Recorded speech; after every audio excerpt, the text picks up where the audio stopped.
Losing for him was already bad, and losing against me was really the worst thing he could have, and that's why his whole motivation was to beat me.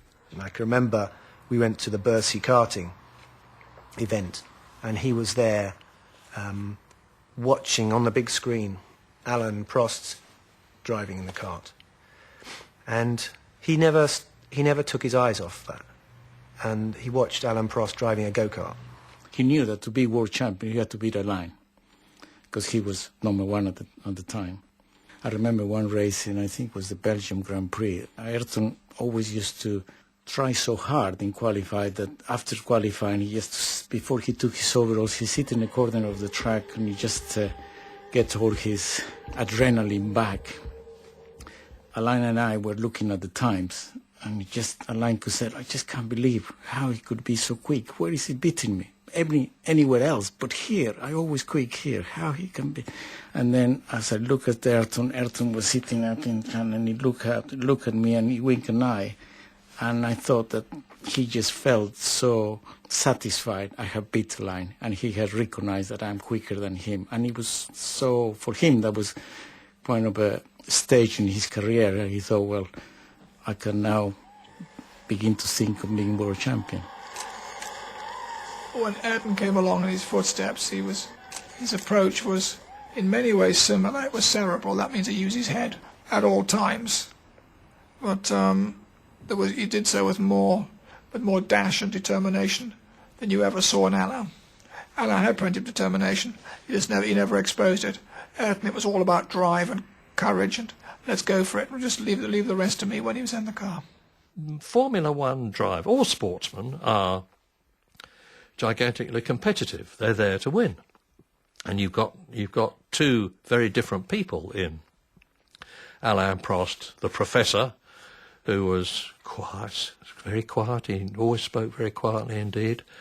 Very, very smooth, very experienced, up against Senna from South America with a very different temperament.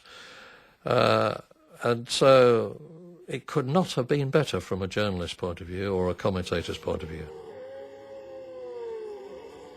The fact that we were fighting so hard together, we were putting the level of, the performance of the car and the team at a very high level.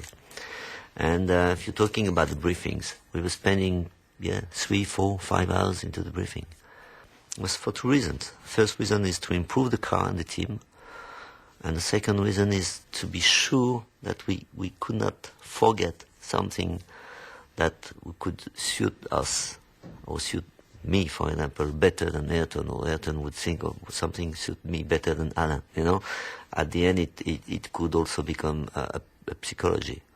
If you have a briefing, there's no way that I could go out of the briefing before Ayrton, and Ayrton could not go out of the briefing before me anyway.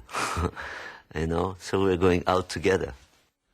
I waited for 4.5 hours outside the motorhome while they were having this minute discussion about this and that. And then the door opened and Alain Prost came out. And he came down the steps and I said, Alain, in God's name, what do you talk about in there for 4.5 hours? And he said, oh, Murray, he said, this and that, but I do not like to be the first to leave. The intense nature of the battle between the two McLaren teammates led to a deterioration in their personal relationship.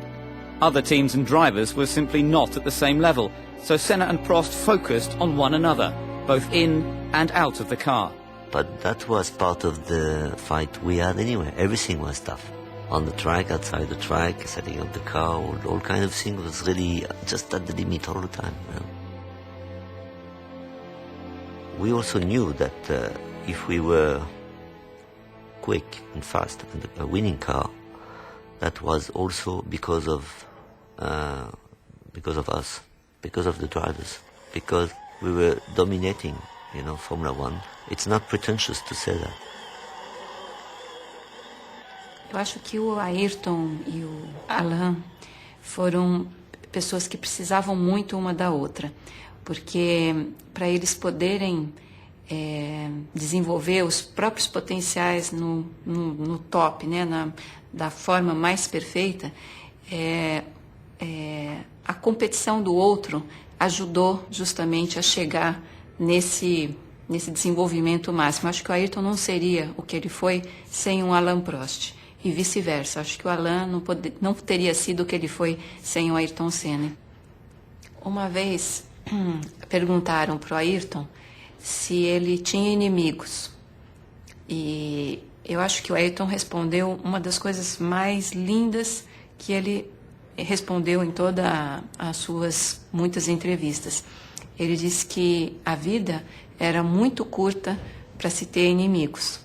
Então eu acho que às vezes a vida é mais curta ainda do que a gente pensa, como aconteceu com ele. Eu acho que essa frase é perfeita, seja no momento que ele e o Alain eram inimigos, né? Ou depois que nem eram, mas para qualquer condição como essa, eu acho que essa frase é perfeita.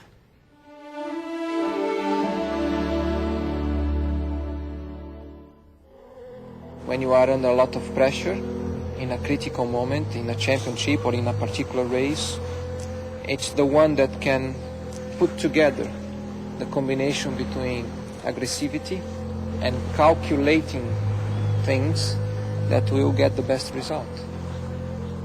And you need more than anything a very clear mind to understand exactly when is the moment to be aggressive, when is the moment to be calculated.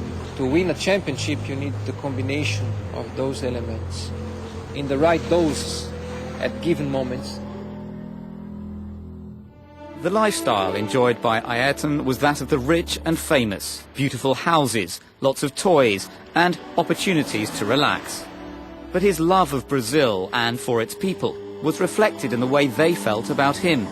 He was idolized by the ordinary men and women in the street, and he's still idolized today. Máximo, pessoa extraordinária, maravilhosa, foi embora muito cedo. Vagabundo, meu, é ele! Esse pra nós aqui é o melhor do mundo. Muito legal, muita saudade dele, faz muita falta pro esporte brasileiro. Representava muita alegria, né? Ao domingo, tinha muita emoção na grande corrida dele. Grande piloto, tem muita alegria para nós no Brasil. É difícil ter outro piloto igual Ai, que beleza! A pessoa representa tudo pro nosso país. Foi o maior ídolo, maior glória, foi tudo. Acho que para todos os brasileiros nós é a honra de ter uma foto dessa aqui, observar assim e ter como lembrança, né? Ele pra mim ele foi um dos melhores brasileiros do mundo e ele deve ser homenageado por todos porque eu acho que ele foi o melhor, mesmo que ele já tenha ido. Isso aqui representou pra gente os melhores fins de semana aqui do Brasil. Para mim, um ótimo atleta, uma ótima pessoa, um ótimo ser humano e um exemplo de vida. Deu até um nó na garganta quando eu olhei. Isso para mim significa muito, viu? Muita saudade.